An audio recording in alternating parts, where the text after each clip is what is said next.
Hello everyone, I hope you are all doing well. Welcome to the dynamic law association. आज हम discuss करने वाले हैं contract act 1872 का चैप्टर नंबर 3, जिसमें कंटीजेंट कॉन्ट्रैक्ट्स के बारे में पढ़ेंगे जो सेक्शन 31 से 36 तक हैं। So let's start our topic.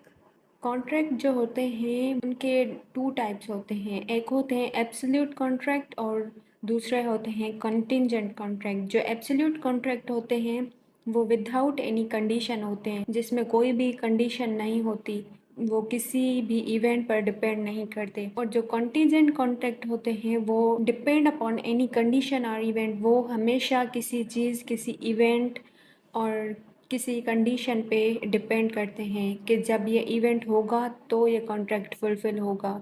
ये दो किस्म के कॉन्ट्रैक्ट्स होते हैं।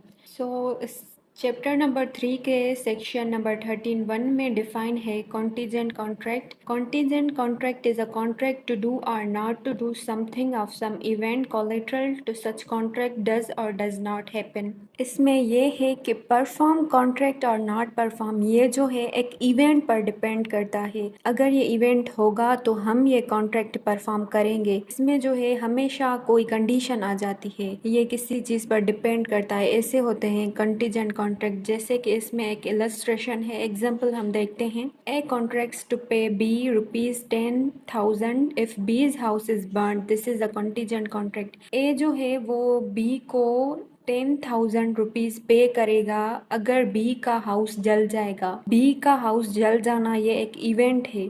अगर ये इवेंट होगा तभी ये परफॉर्म होगा। ऐसे कॉन्ट्रैक्ट्स को कहते हैं कंटीजेंट कॉन्ट्रैक्ट्स। अब हम डिस्कस करते हैं सेक्शन नंबर 32 एंड 33, क्योंकि ये आपस में कनेक्टेड हैं। तो अब हम इनको देखते हैं। 32 में ये है कि enforcement of contingent contract on an event happening, और जो 33 है उसमें ये है enforcement of contingent contract on an event not happening. इनमें यही फ़र्क है। तो 32 में है कि कॉन्टीजेंट कॉन्ट्रैक्ट्स टू डू और not to do anything if an uncertain future events happens can not be enforced by law unless and until that event has happened. If the event becomes impossible, such contracts become void. जैसे कि contingent contract जो है हमने देखा कि किसी condition पर depend करता है। अगर वो कंडीशन फुलफिल हो जाती है, वो इवेंट हो जाता है जिस पर कॉन्ट्रैक्ट डिपेंड कर रहा था, तो वो कॉन्ट्रैक्ट इन्फोर्सेबल बाय लॉ हो जाएगा। वो एनी हाउ पार्टीज़ को फुलफिल करना होगा। और 33 में है कि contingent contracts to do or not to do anything if an uncertain future event does not happen can be enforced when the happening of that event becomes impossible and not before. इसमें है कि जो future event है वो हो ही नहीं रहा, उसकी हैपनिंग इम्पॉसिबल है। और अब अगर वो फ्यूचर इवेंट हो ही नहीं रहा तो कंटीजेंट कॉन्ट्रैक्ट को इन्फोर्स नहीं करवा सकते हम। हमारा जो वो कॉन्ट्रैक्ट है वो वाइड हो जाएगा, क्योंकि कॉन्टीजेंट कॉन्ट्रैक्ट जो हैं वो डिपेंड ही इवेंट पर करते हैं। अब जब वो इवेंट हो ही नहीं रहा तो ऐसे जो कॉन्ट्रैक्ट हैं वो वाइड हो जाते हैं। नेक्स्ट है section number 34, when event on which contract is contingent to be deemed impossible if it the future conduct of living person. If the future event on which a contract is contingent is the way in which a person will act at an unspecified time, the event shall be considered to become impossible when such person does anything which renders it impossible that he should so act within any definite time और otherwise then under further कॉन्टेंजेंसीज। इसमें यह बताया गया है कि ऐसा event जिस पर हमारा जो कॉन्ट्रैक्ट डिपेंड कर रहा था वो इवेंट इम्पॉसिबल है, वो हैपन नहीं हो रहा, और ये किसी बंदे के फ्यूचर लाइफ के एक्ट पर मुश्तमिल हो। ऐसे कॉन्ट्रैक्ट जो है वो वाइड होते हैं because we are not sure about any ones future और फ्यूचर एक्ट।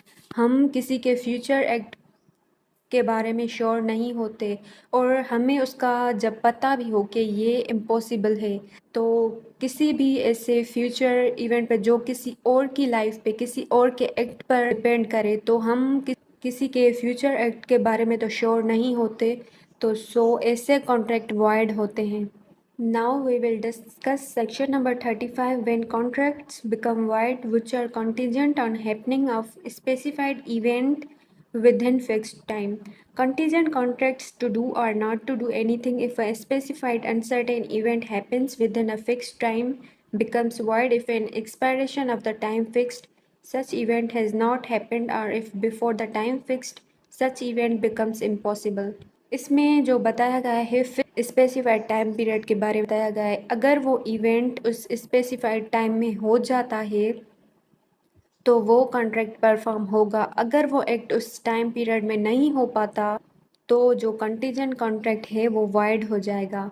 इसका सेकंड पार्ट भी है व्हेन कॉन्ट्रैक्ट्स में be enforced which are contingent on specified event not happening within fixed time. Contingent contracts to do or not to do anything if a specified uncertain event does not happen within a fixed time may be enforced by law when the time fixed has expired and such event has not happened or before the time fixed has expired if it becomes certain that such event will not happen।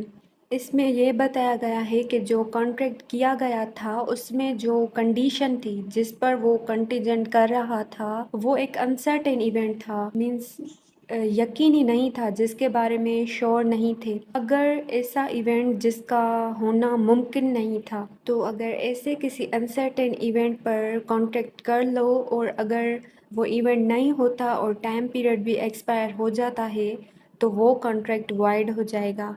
Now we will discuss the last section of chapter 3, agreements contingent on impossible events void. Contingent agreements to do or not to do anything if an impossible event happens are void whether the impossibility of the event is known or not to the parties to the agreement at the time when it is made। इसमें भी यही बताया गया है कि जो contingent agreement किया गया था, कोई ऐसा एग्रीमेंट जिस पर कोई कंडीशन लगाई गई थी और वो कंडीशन ऐसी थी, ऐसे इवेंट पर डिपेंड कर रही थी जिस इवेंट का होना इम्पॉसिबल था। जब वो एग्रीमेंट हो रहा था अगर वो पार्टीज जानती हों या ना जानती हों फिर भी ये कॉन्ट्रैक्ट वाइड होगा क्योंकि वो इवेंट ही इम्पॉसिबल है। जब वो इवेंट नहीं हो रहा तो हमने पहले भी देखा कि contract based on impossible events are void. That's all, thank you so much for watching. आगे के और सेक्शंस और इम्पोर्टेंट टॉपिक्स देखने के लिए चैनल को ज़रूर सब्सक्राइब करें। थैंक यू, अल्लाह हाफिज़।